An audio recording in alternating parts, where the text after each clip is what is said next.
बिस्मिल्लाहिर्रहमानिर्रहीम बिस्मिल्लाहिर्रहमानिर्रहीम अस्सलाम वालेकुम वरहमतुल्लाहि वबरकातुहू। कैसे हैं आप सब? उम्मीद है आप सब खैर वाफियत से होंगे। जहाँ जहाँ भी मेरी आवाज़ सुनी जा रही है, अल्लाह ताला आप सबको अपने हिफ्ज़ अमान में रखे। हम आपको अपने चैनल पर खुशामदीद कहते हैं। हमारे चैनल का नाम है उर्दू स्टोरीज़, जिसमें हम आपको मुख्तलिफ़ किस्म की उर्दू की कहानियाँ और सबक आमूज़ वाक़यात सुनाएंगे। आज की हमारी कहानी है ताजर की बीवी। एक ताजर की बीवी थी। अल्लाह ताला ने उसको नेकी भी दी और हुस्नो जमाल भी दिया था। वो ज़िंदगी गुजारती रही। उसका खामन सफ़र के लिए किसी दूसरे शहर जाता है। कुछ दिनों के वक्फे से उसे उस शहर दोबारा जाना पड़ता है। वहाँ उसे रहना भी पड़ता। अब उसकी बीवी ने यह महसूस किया कि उसके खामन का क़याम वहाँ ज़्यादा होने लगा है।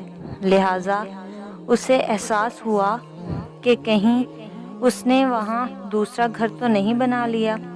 चुनाचा उसने अपनी एतमाद वाली एक खातमा से कहा कि तुम इसके पीछे जाओ और दूसरे शहर में जहाँ रहता है वहाँ हमसाइयों से जाकर मालूमात हासिल करो।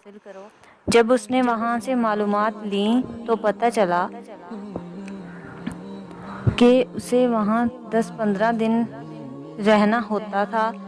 इसलिए उसने वहीं किसी औरत से निकाह कर लिया था और उसे एक घर भी लेकर दिया था जहाँ वो जाकर रहता था। गुनाह नहीं था, अलबत्ता उसने दूसरा निकाह कर लिया था।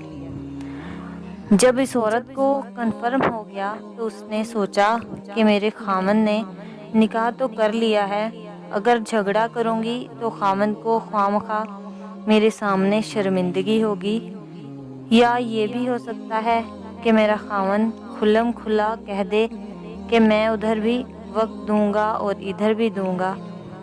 तो मुझे ऐसा करने की क्या ज़रूरत है? जो मोहब्बत की मसावत मेरे और मेरे खामन के दरमियान है, क्यों ना मैं इसी को बरकरार रखूं। ये सोचकर उसने पर्दा रखने का इरादा कर लिया। चुनाचा वो अपने खामन के साथ इसी मोहब्बत के साथ रहती रही। हालांकि उसे यकीन था कि जब ये दूसरे शहर में कारोबार के लिए जाता है तो वहाँ उसकी दूसरी बीवी भी मौजूद है। अल्लाह की शान के कुछ महीनों के बाद खामन की वफ़ात हो गई। जब खामन की वफ़ात हुई तो उसका जितना सरमाया था वो सारे का सारा उसी बीवी के पास था। जब उसकी तदफीन का मरहला मुकम्मल हुआ और इसकी वरासत की तकसीम का वक्त आया तो इसकी बीवी अपना हिस्सा भी अलग कर लेती है और दूसरी बीवी का हिस्सा भी अलग कर देती है।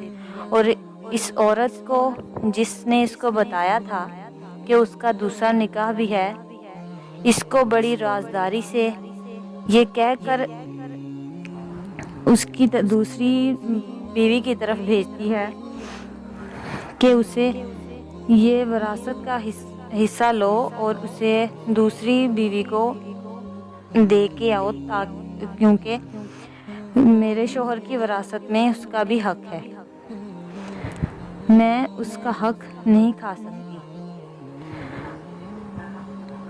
क़यामत के दिन अल्लाह ताला के यहाँ जवाब देना है, इसलिए मैं उसका हिस्सा नहीं खा सकती। लिहाजा ये पैसे लो और उससे कहो कि तुम्हारे खामन की मिरास में से ये तुम्हारा हिस्सा है, इसे वसूल कर लो। वो औरत वो रकम लेकर खातून के पास गई। वो काफ़ी सारी रकम थी। इसने जाकर इससे बात की कि इसका खामन फौत हो गया है और उसकी बीवी ने उसकी वरासत में से तुम्हारा हिस्सा निकाला है, क्योंकि तुम भी आखिर उसकी बीवी हो। वो अगर तुम्हारा हक खाएगी तो वो क़यामत के दिन अल्लाह को जवाब नहीं दे सकेगी। लोगों को तो पता नहीं मगर अल्लाह को तो पता है। लिहाजा तुम ये अपना हिस्सा वसूल कर लो।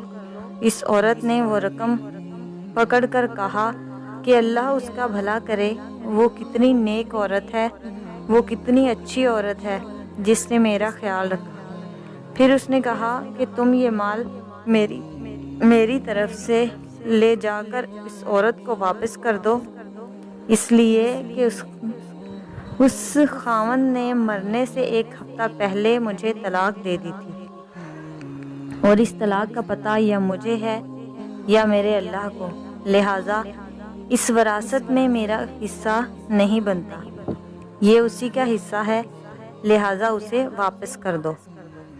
اصرار اور خدا خوفی کی ایسی مثالیں آج کے دور میں کم ہی ملتی ہیں۔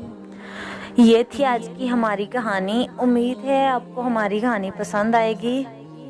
اگر آپ ہمارے چینل پر نیو ہیں تو ہمارے چینل کو سبسکرائب کریں اور بیل آئیکن کے بٹن کو ضرور دبائیں تاکہ ہماری آئندہ آنے والی ویڈیو آپ تک بر وقت پہنچ سکے۔